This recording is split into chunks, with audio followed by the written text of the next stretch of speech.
Salut à tous. Les États-Unis d'Amérique veulent interdire TikTok aux États-Unis.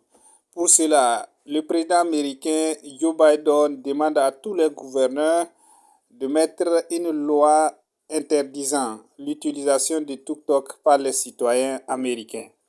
En fait, les États-Unis s'inquiétant de la puissance et de la montée et de la popularité de TikTok dans le monde. Avec plus d'1 milliard d'utilisateurs, les États-Unis s'inquiètent de cette popularité de TikTok. Voilà, et dit que vous savez aussi, il faut noter que TikTok est un réseau chinois. Voilà, c'est un réseau chinois où les tensions entre les États-Unis et la Chine ne cessent de monter de plus en plus ces derniers temps. Et donc les États-Unis s'inquiètent de plus en plus que la Chine utilise ce réseau TikTok pour exploiter ou espionner leurs États américains. Écoutez. États-Unis, Canada, Danemark, le boycott de TikTok initié fin février par la Commission européenne gagne toutes les puissances occidentales. Les fonctionnaires européens, américains, canadiens et danois ont une trentaine de jours pour supprimer l'application de leurs appareils mobiles. Le but de ces décisions, protéger les institutions contre un potentiel espionnage de la Chine.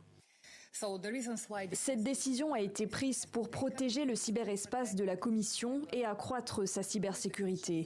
Nous voulons protéger la Commission contre les menaces cyber et les failles qui peuvent être exploitées pour mener à bien des cyberattaques, à la fois contre la Commission, mais aussi contre les entreprises qui travaillent avec elle. Mais alors, est-il possible d'espionner des États grâce à TikTok ? Interdite en Inde depuis 2020, l'application de divertissement vidéo n'en est pas à sa première controverse.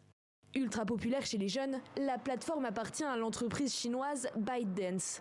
Si le groupe nie tout contrôle ou accès de l'État aux données de son milliard d'utilisateurs, en décembre dernier, il admet tout de même que les employés basés en Chine peuvent accéder aux données des comptes européens.